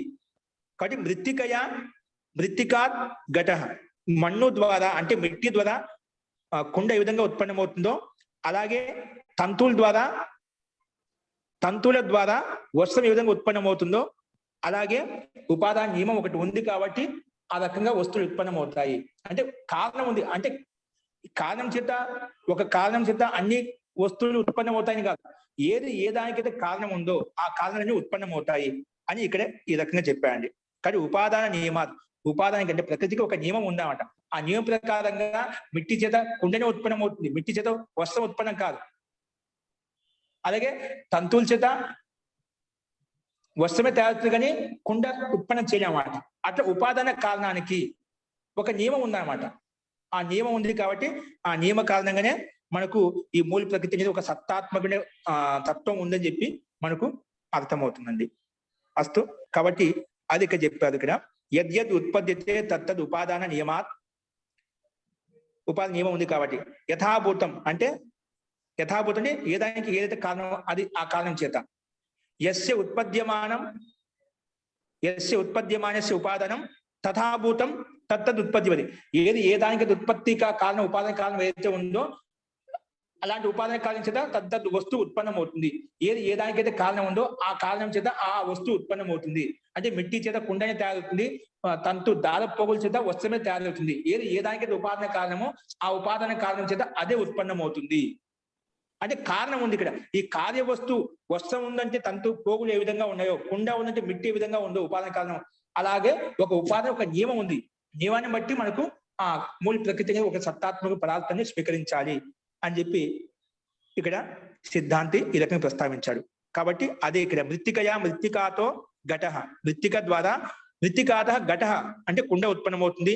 తంతువుల ద్వారా తంతువులతోటి తంతుభ్యో పట, ఆ తంతువుల ద్వారా పట అంటే వస్త్రం ఉత్పన్నమవుతుంది. ఇది ఉపాదాన నియమ. ఈ ఉపాదానం అంటే మూల కారణం చేత ఇటువంటి ఏ దానికైతే కారణం ఉందో ఆ కార్య వస్తు ఉత్పన్నమవుతుంది అని చెప్పి ఈ 115వ సూత్రంలో మనం చెప్పుకున్నాము. తర్వాత నెక్స్ట్ యతః, ఎందుకంటే సర్వత్ర సర్వదా సర్వ అసంభవాత్ అంటే అన్ని కారణాల చేత అన్ని వస్తువులు ఉత్పన్నం కావు, అదే విషయం చెప్పాడు. అన్ని చోట్ల అన్ని వస్తువులు ఉత్పన్నం కావు, అదే విషయం చెప్పాడు. సర్వత్ర అంటే అన్ని చోట్ల, సర్వదా అన్ని ఎల్లప్పుడు కూడా, సర్వ అసంభవాత్ అన్ని అంటే మిట్టి చేత తయారు చేసి మిట్టి చేత అన్ని తయారు కావు. ఏ దానికి ఉపాదాన కారణమో అదే సంభవిస్తుంది అంటే పైదాంతో సంబంధించేది. చూడండి ఇక్కడ సర్వత్ర సర్వదా సర్వ అసంభవాత్ అన్ని చోట్ల అన్ని వస్తువులు ఉత్పన్నం కావు. ఏంటివి భాషను చూడండి. సర్వత్ర సర్వదా సర్వస్య అనుత్పాదాత్ అన్ని చోట్ల ఎల్లప్పుడూ అన్ని వస్తువులు ఉత్పన్నం కావు. సర్వస్య అనుత్పాదాత్ ఎందుకు? ఉపాదాన నియమేతు సర్వత్ర సర్వదా సర్వ వస్తువునాం ఉపాదో భవేత్. ఉపాదాన నియమం ఉంది కాబట్టి ఉపాదాన నియమేతు సర్వత్ర సర్వదా సర్వ వస్తువునాం ఉత్పాదో భవేత్. నచ తథా భవతి తస్మాత్ ఉపాదాన నియమాత్ అసత్ ఉత్పాదః భవతి. కాబట్టి అన్ని వస్తువులు ఏవైతే ఉన్నాయో ఆ వస్తువు చేత ఉత్పన్నమవుతుంది. ఆ వస్తువు స్వీకరించకపోతుంటే అన్ని వస్తువులతో ఉత్పన్నమవుతాయని అనుకోండి, అది ఏది ఉత్పన్నం కాదన్నమాట, అది అసత్ వస్తువు అయిపోతుంది అని చెప్పి ఇక్కడ సిద్ధాంతి ఈ రకం చెప్పామట. కాబట్టి ఉపాదాన నియమం ఉంది కాబట్టి ఏ దానికైతే కారణం ఉందో సర్వత్ర అన్ని చోట్ల సర్వదా సర్వ అన్ని సంభవించవు, ఏ దానికి కారణమో అదే సంభవిస్తుంది అనే తాత్పర్యం కూడా 116 సూత్రంలో చెప్పుకున్నాం. అస్తు ఈ రకంగా దీనికి సంబంధించింది కాబట్టి దీంట్లో చెప్పేశాను. ఈ రకంగా మనం మూల ప్రకృతి అనేది స్వీకరించాలి, శూన్యం అనేది లేదు అని చెప్పి సిద్ధాంతి ఇక్కడ ప్రస్తావించాలండి. అస్తు ఈ రకంగా మనం ఇంతవరకు చూసాము. ఇందులో ఎవరికైనా సందేహం చెప్పండి. ఉపాదాన నియమం అని తెలుసు కదా, మూల కారణం చేత ఒక నియమం ఉంది, దీని చేత ఇదే ఉత్పన్నం అవుతుంది అని ఆ ఒకే ఉపాదాన కారణం చేత అన్ని సంభవించమని చెప్పి దానికి పుష్టిగానే సర్వత్ర సర్వదా అన్ని చోట్ల నిశ్చయంగా అన్ని సంభవం కాదు, ఏ దానికి సంబంధించిందో అదే ఉత్పన్నం అవుతుంది. మిట్టి చేత కుండనే ఉత్పన్నం అవుతుంది, మిట్టి చేత ఇంకా కార్యం భిన్న వస్తువు ఉత్పన్నం అవుతుంది కానీ దానికి వస్త్రం ఉత్పన్నం కాదు. అలా ఏ దానికి కారణమో అదే ఉత్పన్నం అవుతుంది చెప్పి అదే విషయాన్ని భిన్న రకాలుగా సిద్ధాంతి ప్రస్తావిస్తాడు అనమాట. అస్తు ఇందులో సందేహం ఉందండి? చెప్పండి. ఇదే నియమాన్ని మనము ఉంచుకొని మరి మనిషి ఆత్మ మళ్ళీ మనిషిగానే పుడతాడని మరి ఎందుకు అనుకోము? మరి అప్పుడు మళ్ళీ వేరుగా ఎందుకు అనుకుంటాము? అంటే మనిషికి ఉపాదాన మనిషిగా పుట్టే దీంట్లో కర్త స్వతంత్రం కదా. అంటే ఏ దానికి ఇప్పుడు పంచభూతాలకు కారణము పంచభూతాలతో శరీరం ఉత్పన్నమైంది, పంచభూతాలతో పశు పక్షులకు శరీరం ఉత్పన్నమైంది అన్నప్పుడు ఇప్పుడు ఏ కారణం చేత అదే కారణం అదే ఉత్పన్నం కావాలి అంటే మనిషి జన్మ ఉంటే మనిషి ఉత్పన్నం కావాలి, పశు పక్షులు ఉత్పన్నం కావద్దు. అదే మీ అభిప్రాయము? అంటే ఇక్కడ మనకు జీవాత్మకి స్వాతంత్రం ఉంది కదా, మరి అది ఎలా అవుతుందండి? ప్రతి ఆత్మకు ఇప్పుడు ప్రాణికి ఎప్పుడు పశు పక్షులు ఉండేటువంటి ఎల్లప్పుడు దుఃఖాలు అనిపించాలని రూల్ లేదు కదా. జీవాత్మ స్వతంత్రం ఉంది, ఎందుకంటే జీవాత్మ నిత్య శుద్ధ బుద్ధ ముక్త స్వభావం ఏమాట. కానీ అజ్ఞాన అవిద్య కారణంగా భోగాలు అనుభవిస్తున్నామట. ఎప్పుడు ఏ జీవాత్మ అలాగే ఉంటే దానికి స్వాతంత్రమే ఉంది. కానీ కర్మలు భిన్నంగా చేస్తూ ఉంటాయి. కర్మలను బట్టే ఆ మార్పులు శరీరంలో మార్పులు వస్తూ ఉంటాయి. పశు పక్షి యొక్క శరీరం వస్తుంది, మంచి పని చేస్తే మానవ శరీరం వస్తుంది. ఉపాదాన కారణం అంటే ఆ వస్తువు చేత అదే ఉత్పన్నం అవుతుంది, వేరే ఉత్పన్నం కాదు. అంటే మూల కారణం ఉందని చెప్పడం కోసం అన్న కారణం చేత కార్య ఉత్పన్నం అవుతుంది. సిద్ధాంతి యొక్క లక్షణం శరీరం ఉత్పన్నమైతే పంచభూతాలు ఖచ్చితంగా అవసరము. మూల కారణం స్వీకరింప చేయడం కోసం సిద్ధాంతిని చెప్పాడు అనమాట. అంతేకాని ఇక్కడ దేనికి ఏది కారణం అదే ఉత్పన్నం అవుతుందంటే మనం ఇక్కడ పశువులకు కారణమైనటువంటి పంచభూతాలే, మనుషులకు కారణమైన పంచభూతాలే ఉంది. కారణం పంచభూతాలే కదా, మళ్ళీ అదే ఎందుకు కావాలి? అది కూడా మనిషి కావచ్చు కదా, మనిషి పశువు కావచ్చు కదా. ఉపాధి ఒకటే కదా. అక్కడ పశువులకైనా మనుషులకైనా ఉపాధి ఒకటేనా? పంచభూతాలేనా? పంచభూతాలు అంటే కొన్ని అప్పుడు తనకి జ్ఞానం అనేది తక్కువగా ఉంటుంది కదా పశుపక్షాదులకి, మనిషి ఆత్మకి జ్ఞానం ఉంది కదా. అందుకే మరి ఆ పంచభూతాలే కారణం కాబట్టి పంచభూతాలు ఉన్న ప్రాణికి ఆ జ్ఞానాన్ని పెంపొందించుకొని అదే పంచభూత సహాయంతో మనిషి రూపంలోకి రావచ్చు. అదే జ్ఞానం తక్కువ కారణంలో అదే పంచభూతాల సహాయంతో వేరే శరీరం కూడా ధరించవచ్చు అన్నమాట. ఓకే. కారణం అదే అదే ఆచార్య మన చేసిన కర్మలు బట్టే మనకి నెక్స్ట్. ఇప్పుడు చూడండి, మీరు ఆ ఆచార్య? ప్రశ్న వేశారు కదా. ఇప్పుడు మట్టితోటి కుండే తయారు చేస్తాం అంటే కుండే తయారు చేస్తామా? మట్టి తెగి వస్తువులు తయారు చేయడం లేదు మనము. ఒక కుండే తయారు చేయం కదా. భిన్న భిన్న పలు రకాలుగా మట్టితోటి మనం భవనాలు పెద్ద పెద్ద భవనాలు తయారు చేస్తున్నాం. సో మట్టితో కుండే తయారు భవనం ఎలా తయారైందంటే దాంట్లో ప్రకారాలు అంతే. మట్టి ద్వారా అయినటువంటి ప్రకారాలు. అలాగే మనుషుల్లో ప్రాణుల్లో ప్రకారాలు. చేసిన కర్మలను బట్టి మనం చేసే కర్మ విశాలంగా ఉంటేనే ఆ రకం తయారు చేసుకోవచ్చు. బుద్ధి యొక్క ప్రకారం ఎక్కువగా ఉంది, భవనం తయారు చేశాడు అదే మట్టితోటి. బుద్ధి యొక్క ప్రకార శక్తి తక్కువ ఉంది, కుండ తయారు చేసుకున్నాడు, చిన్న బొమ్మ తయారు చేసుకున్నాడు. అవును, దాని ప్రకారంగానే ఆ ప్రకారంగానే ఆత్మలో ఉన్న జ్ఞానం తక్కువ ఎక్కువ ఉండటం, లేకపోతే ఆత్మలో బుద్ధి కొంచెం అంటే ఇప్పుడు కుక్క బుద్ధి అంటారు, అంటే కాపలా కాస్తూనే ఉంటాడు, తినడు, సంపాదిస్తాడు, కాపలా కాస్తూనే ఉంటాడు. దాన్ని బట్టి అది కుక్క బుద్ధి అని, లేకపోతే ఒక కోడిలాగా దొంగతనం చేస్తూనే ఉంటాడు, అది కోడి బుద్ధి అని. అలా ప్రకారాలు మారచ్చు కదా ఒక మనిషిగానే జీవిస్తూ. అంటే మీ జీవాత్మలో ఉండే కర్మలను బట్టి మనకు ఛేదం కలిగింది కదా. అది మన జీవాత్మ యొక్క అస్తిత్వం. జీవాత్మ కోసం ఈ సృష్టిలో నిర్మించబడింది. ఆ జీవాత్మ స్వాతంత్రం భిన్న భిన్న కర్మలు చేస్తున్నాడు. ఎలా కర్మలు చేస్తే అలాంటి అనుభూతి కలదు. కర్మలు భోగయోని కాబట్టి భోగయోని అనమాట. భోగ అంటే కర్మలు అనుభవించడం కోసం వచ్చింది. ఆ కర్మలు తొలిపోయిన తర్వాత మనం మానవ జన్మ ప్రకారంగా, ఎందుకంటే దృశ్య జగత్ ఏదైతే ఉందో ముక్తికి అపవర్గం కోసం అనమాట.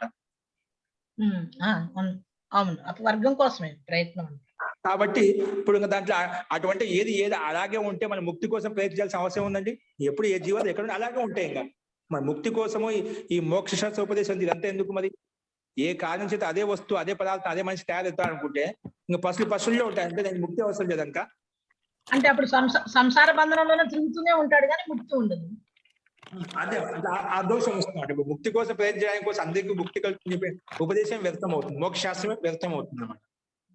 ఓకే. కాబట్టి ఇక్కడ ప్రసంగం ఏం నడుస్తుందంటే ఆ పూర్వపక్షం అంటే ఈ మూల ప్రకృతి ఎందుకు స్వీకరిస్తున్నావు? మూల ప్రకృతి అంటే ఏం చేయండి? నువ్వు స్థూల జగత్తును బట్టి మూల ప్రకృతి ఉంటున్నా అంటావు. మూల ప్రకృతి ఎందుకు స్వీకరిస్తా? అది సొంత శూన్యం ఏం లేదు అంటున్నాడు. శూన్యం కాదయ్యా. శూన్యం అంటే శూన్యం చేత శూన్య వస్తువు ఉత్పన్నం కాదు. ఏ సత్తాత్మనే పదార్థం ఉంటేనే సత్తాత్మ పదార్థం అభివ్యక్తం అవుతుంది. మిట్టి ఉంటే కుండ అభివ్యక్తం అవుతుంది. కానీ సత్తాత్మ పదార్థాన్ని స్వీకరించాలి, మూల ప్రకృతి స్వీకరించాలి. అవును, ఇది అర్థమైంది మహోదయ్. ఎందుకంటే నా అసత్ ఉత్పాద అసత్ వస్తువుకు ఉత్పత్తి కాదు. నిశృంగవత్. ఇప్పుడు మానవుడికి కొమ్ములు ఎక్కడ తీసుకురాలి? ఎక్కడ లేదు కూడా. నువ్వు తీసుకురావాలి, ఎక్కడ తీసుకొస్తావు? అది ఎలా సంభవం కాదో అలాగే అసత్తాత్మక అంటే కొమ్ములు ఏ విధంగా సంభవించవో అలాగే అసద్ వస్తువు చేత సద్వస్తువు సంభవించదు. ఎందుకంటే ఉపాదాన ఒక నియమం ఉంది. ఉపాదాన నియమాత్. ఉపాదానానికి అంటే మూల ప్రకృతికి ఒక నియమం ఉంది. ఈ నియమం చేత ఇది ఉత్పన్నం అవుతుంది. అంటే ఒకదానికి కారణం అంట. ఇప్పుడు ప్రకృతికి కారణం ప్రకృతి మూల కారణం. ఆ మూల కారణం చేత అహంకారం మహాతత్వం ఏర్పడింది. అంటే మహాతత్వానికి కారణం ప్రకృతి. మళ్ళీ మహాతత్వం కూడా కారణం ఏదానికి?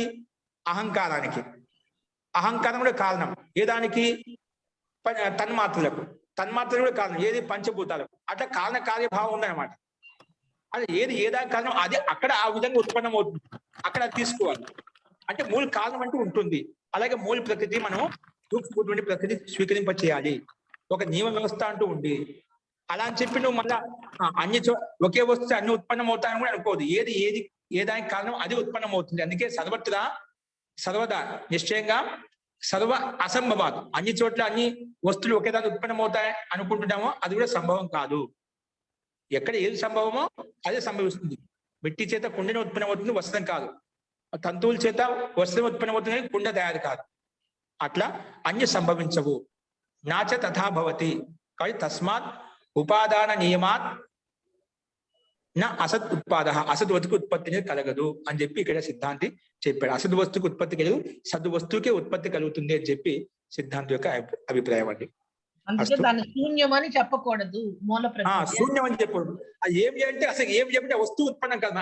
కనిపించే వ్యర్థం అవుతాయి. మనకి అది కంటి ప్రత్యక్షంగా ఎలాగ అపలాపం చేయగలుగుతాం, ఎలా నిరాకరించగలుగుతాం మనం?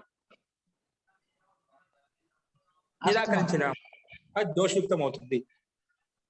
ఓకేనా? ఓకే. ఆచార్య, మనం చేసిన ఈ జన్మలో చేసిన కర్మలు బట్టి మనకి నెక్స్ట్ జన్మ ఉంటుంది అని అంటారు కదా. అవునండి, మనం చేసిన కర్మ బట్టి నెక్స్ట్ జన్మ ఉంటుంది అనమాట. అంటే మనం మనిషిగానే పుట్టాలని లేదు, అంటే మనం చేసిన కర్మలు బట్టి మనకి ఇంకా ఉత్కృష్టమైన రావచ్చు, లేకపోతే పురుగు క్రిమి కీటకాలుగా కూడా క్రిమి కీటకాల్లో పశు కుక్కలు పక్షులు రూపంలో ఉత్పన్నం కావచ్చండి. అవునండి, మనం చేసిన పాపకర్మలు ఎక్కువ అనుకోండి, ఏ పశు పక్షి క్రిమి కీటకాలు మనం జన్మ తీసుకుంటాం. ఏ పశువులు ఆవగోన పశు పక్షులు ఏవైతే ఉన్నాయో సృష్టి మీద మనకి కనిపిస్తున్నవి అలా జన్మ కలుగుతుంది. లేదంటే మనం మనిషి జన్మ తీసుకున్న దాంట్లో ఎక్కువ కష్టాలు అనుభవిస్తూ, దుఃఖాలు అనుభవిస్తూ, కుష్టి రోగంతో, అన్ని వ్యాధులతో బాధపడుతూ, తన ఐశ్వర్యం లేనటువంటి వాళ్ళు, బీద వాళ్ళ రోడ్ల మీద ఎన్నో అవటి వాళ్ళుగా, కుంటి వాళ్ళుగా, గుడ్డి వాళ్ళుగా, అట్లా రకరకాల మనం చేసిన కర్మను బట్టి మనకు అలా జన్మ కలుగుతుంది. మనకి ఇవన్నీ ప్రత్యక్ష ఉదాహరణ అండి. లోకంలో ఈ ప్రపంచంలో భిన్న భిన్న వ్యక్తులు, పశువు పక్షులు, క్రిమి కీటకాలు, మనుషులు కూడా భిన్న భిన్న రకాలు, ధనవంతులు, ఐశ్వర్యవంతులు, పేదవాళ్ళు, ఏమి లేని వాళ్ళు, నిర్ధనులు, అందులో నిర్ధనత్వంలో కూడా మళ్ళా కుంటి గుడ్డి కుష్టి రోగంతో బాధపడుతూ, రకరకాల వ్యాధులతో బాధపడుతూ, ఇంకా మస్తిష్కం సరిగ్గా మెంటల్ వాళ్ళు, వీళ్ళంతా ఏంటి చేసిన కర్మలకు ఫల స్వరూపం అన్నమాట. వీళ్ళని చూసి మనం జాగ్రత్తగా మనం కూడా ఒక కర్మలు తప్పులు చేస్తే ఇలాంటి శిక్ష ఉంటుంది, శిక్షలు తప్పించుకోలేదు అన్నమాట. మనం చేసిన కర్మను బట్టి మనకు ఇలాంటి జన్మ కలుగుతుంది, అలా శరీరం కలుగుతుంది. అలాగే ఆశ్చర్య మనం అంటుంటాం కదండి, అంటే ఎవరైనా పెక్యులర్ గా ఉంటే వాళ్ళ పూర్వజన్మ వాసనలు పోలేనట్టుగా ఉంది అని కూడా అంటుంటాం కదండి. అవునండి, మన ప్రత్యేకంగా కనిపిస్తుంది. ఒక్కొక్క పిల్లల్లో ఒక్కొక్క స్వభావం ఉంటుందన్నమాట. ఒకరి స్వభావం శాంతంగా ఉంటుంది, ఒకరి యొక్క స్వభావం ఉగ్రంగా ఉంటుంది, ఇంకొకరి స్వభావంగా భిన్న భిన్నంగా ఉంటుంది. మనం చూస్తాం ఈ బిల్లో ఈ స్వభావం ఉంది, ఈ సంస్కారం మనం కూడా అంటుంటాం అన్న. కొన్ని లక్షణాలు స్థూలంగా కనిపించే వాటిని చూసి మనం ఎప్పుడు నేర్పించలేదు, కానీ స్వాభావికంగా కనిపిస్తూ ఉంటాయి అన్నమాట. అది సంస్కారం, గత జన్మలో సంస్కారం. ఒక అవస్థ విశేషం వచ్చినప్పుడు అవి ఆటోమేటిక్గా ఉత్పన్నం అవుతాయి, ఉద్భుతం అవుతాయి. అర్థమైందండి? కాబట్టి అవి ఆ సంస్కారం బట్టి మనకు జన్మ కలుగుతుంటున్నాం. అందుకే ఈ పిల్లలు ఈ సంస్కారం పోలేదండి ఇంకా అని అంటుంటారు అనమాట. సంస్కారం ముఖ్య కారణం. ఈవెన్ చెడ్డగా ఉన్నా కూడా దానికి కూడా ఉపయోగిస్తుంటాం కదా. ఏంటండి? వాసన పోలేదేమో, అంటే కొంచెం అంటే మంచిగా కాకుండా చెడుగా ఉన్నా కూడా ఆ వర్డ్ యూజ్ చేస్తుంటాం కదా. పూర్వజన్మ వాసన పోలేదా, పూర్వజన్మ ఇలా ఉండి ఉంటాడు అని అంటుంటాం కదా. జీ జీ, అందుకే ఆ లక్షణాలు కనిపిస్తుంటే మనకు పూర్వజన్మ వాసన పోలేదు, అందుకే ఇలా ఉన్నాడని చెప్పి మనం అంటుంటాం. అదే కారణం.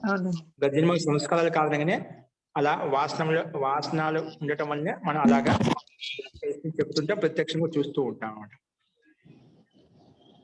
మహోదయ, రుణానుబంధం కూడా ఉందంటారు కదా. రుణానుబంధం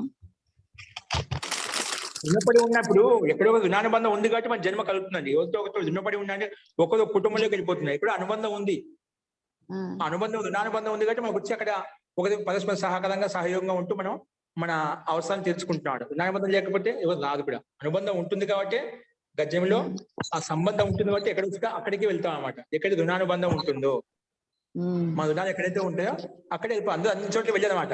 ఇప్పుడు ఈ దేశంలో, ఇప్పుడు భారతదేశంలో పుట్టొచ్చు, నెక్స్ట్ పాత లోకంలో విదేశాల్లో పుట్టొచ్చు. ఎక్కడ ఏదైతే అనుబంధం ఏర్పడుతుందో అక్కడ ఉంటుందండి. అది సూక్ష్మంగా ఈ కర్మనో గహనోగతి, అది మనం యోగ సాధకులు, యోగాభ్యాసం చేసే వాళ్ళే చెప్పగలుగుతారు. ఇంకోటి, సాధన చేసే వ్యక్తికి నాలో ఏ సంస్కారం ఉన్నాయో తెలిసిపోతుంది. సంస్కారం బట్టి నాకు ఈ జన్మ కలుగుతుంది, ఎక్కడ కలుగుతుందో కూడా తెలుస్తుంది. ఎందుకంటే గుణాలు ఎక్కడైతే ఉంటాయో, సంసర్గజా గుణదోషామని, ఎటువంటి గుణములు కలిగిన వ్యక్తి, ఎటువంటి సంస్కారం కలిగిన వ్యక్తి అయితే ఉన్నాడో అటువంటి సంస్కారం గుణాలు కలిగిన వ్యక్తి దగ్గరికి వెళ్తాం అన్నమాట. మనలో ఏ సంస్కారం అటువంటి సాంగత్యంలోకి మనం వచ్చేస్తాం. అంటే మన ఎలా సంస్కారం ప్రవేశం ఉందో అటువంటి ప్రవేశంలోకి మళ్ళీ జన్మ అంటూ కలుగుతుంది అన్నమాట. మనం కోరుకుంటాం ఎలా, అందుకే అంటుంటారు పెద్దవాళ్ళు కూడా, నువ్వు అంతిమ క్షణంలో ఎలా కోరుకుంటే అలా జన్మ కలుగుతుందన్నా అలాంటి వాతావరణం ఏర్పడుతుందని చెప్పి అంటుంటాం. అంటే అలాగే అనమాట. మళ్ళీ సంస్కారం ఏమంటే అలాంటి వాతావరణం, అలాంటి రుణానుబంధం ఉంటుంది కాబట్టి అక్కడికే వస్తూ ఉంటాం మనం.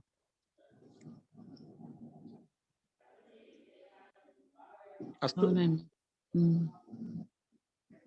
ఓకే అండి, ఇంకేదైనా సందేహాలు ఉన్నాయండి? అస్తు. మంత్రపాఠ. ఓం सर्वे भवन्तु सुखिनः सर्वे सन्तु निरामयाः सर्वे भद्राणि पश्यन्तु मा कश्चित् दुःखभाग् भवेत्। ओम शांति शांतिः। सर्वेभ्यो नमः। అందరికీ నమస్కారం అండి।